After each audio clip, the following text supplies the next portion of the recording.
Hello, dear friends. Hello, dear aspirants. Hope you all are doing well. So, welcome again to another channel. सो ये हमारा channel jobs related है जो यहाँ पर आपको JKSSB की तमाम जॉब्स मुलाजमत की न्यूज़ यहाँ पर मिलेंगी। सो सब्सक्राइब करके रखना आने वाले हर एक JKSSB के लेटेस्ट अपडेट्स के लिए, ताकि आपको पता चले कौन सी कब पोस्ट निकली हैं, कितनी वैकेंसीज़ निकली हैं, सब कुछ यहाँ पर पता चल जाएगा। तो उस चीज़ों के लिए सब्सक्राइब करके रखना। तो हम बात करते हैं आज JKSSB ने जो न्यू जॉब्स की एडवर्टाइज़ की है, किन किन पोस्ट की कितनी वैकेंसीज़ हैं for the year 2025। So start करते हैं वीडियो को। सबसे पहले JKSSB ने जो है ये सिग्निफिकेंट रिक्रूटमेंट्स जो ड्राइव की हैं 2025 के लिए, होपिंग की है 6500 plus vacancies to be set advertise under advertise number of 2025। So इतनी यहाँ पर 6500 प्लस वैकेंसीज जो हैं सेट की गई हैं, जिसको एडवर्टाइज करना है इस साल के लिए 2025। अब हम बात करते हैं कि कौन सी पोस्टें हैं और क्या क्या है आगे अपडेट, तो ध्यान से सुनिए। हाँ, तो पहली पोस्ट अगर हम बात करें तो नायब तहसीलदार की 75 पोस्ट की एडवर्टाइज़ करनी है। देन सेकंड बात करें हम तो क्लास 4 पोस्टों की बात हो रही है, जिनकी 1200 पोस्टें जो है वैकेंसीज़ बताई हैं।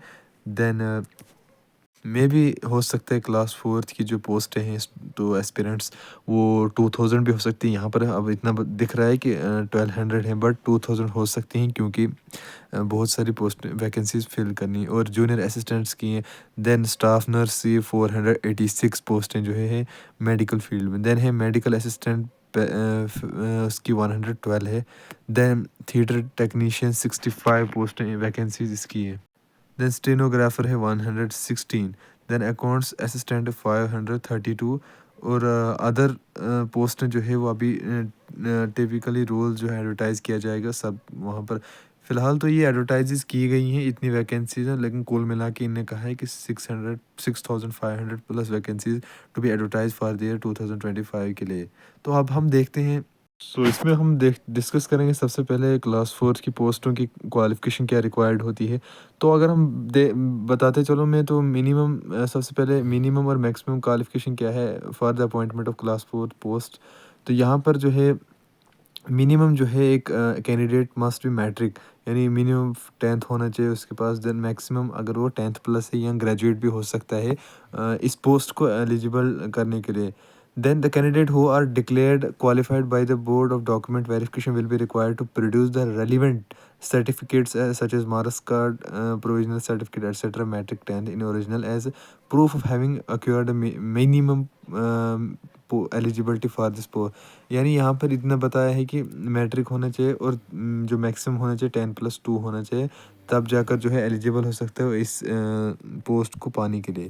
देन अगर हम बात करेंगे एज क्या रहती है इसमें, अगर हम बात करें तो यहाँ पर ओपन मेरिट के लिए सबसे पहले एज लिमिट 40 है, लेकिन नॉट बर्न बिफोर 1 जनवरी 1980 से पहले वो पैदा नहीं होना चाहिए।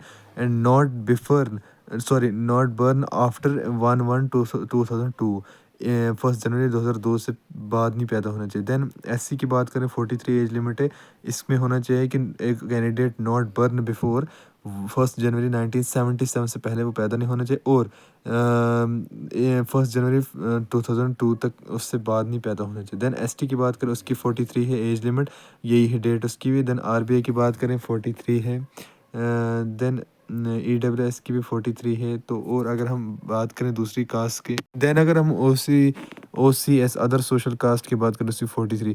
तो ये वीडियो बहुत इन्फॉर्मेटिव होने जा रही है, तो अपने सभी फ्रेंड्स में शेयर करना। तो हम इसमें थोड़ी बहुत पोस्टों की और डिस्कस करेंगे क्या क्वालिफिकेशन क्राइटेरिया देन अदर, तो बने रहे। देन अगर हम बात करें हेल्थ और मेडिकल एजुकेशन में जो है जूनियर असिस्टेंट की पोस्ट जो है, उसमें जो है मिनिमम एक candidate must be graduate from any recognised university. So किसी भी मतलब यूनिवर्सिटी से वो बंदा ग्रेजुएट होना चाहिए अगर उसको जूनियर असिस्टेंट में एलिजिबल होना है। देन दूसरी अगर हम बात करें जूनियर थिएटर टेक्नीशियन, वहाँ पर हमें लगता है 10+2 विद डिप्लोमा। यहाँ पर डिप्लोमा लगता है theatre tech from recognise institute, ठीक है। ये उस पोस्ट के लिए एलिजिबिलिटी है। दूसरी पोस्ट की अगर हम बात करें फेरामिस्ट की, तो वहाँ पर भी मिनिमम जो है 10+2 होना चाहिए, और विद डिप्लोमा मेडिकल असिस्टेंट और फेरामिस्ट फ्रॉम रिकॉग्नाइज यूनिवर्सिटी, ठीक है। ये जो है फेरामिस्ट की पोस्ट के लिए। देन अगर हम बात करें जो नर्स की, तो वहाँ पर जो है matric with diploma in nursing from any other recognised institute वहाँ पर होना चाहिए, अगर हम नर्सिंग की बात करें। सो ये थी जो कुछ एडवर्टाइजमेंट्स और वैकेंसीज जो कि एसएसबी के थ्रू फॉर द ईयर 2025 के लिए। आई होप आपने सही से इसको अंडरस्टैंड किया होगा। इसमें हमने थोड़ी बहुत क्वालिफिकेशन सब क्राइटेरिया समझ लिया। आने वाले हर एक अपडेट के लिए सब्सक्राइब करके रहना।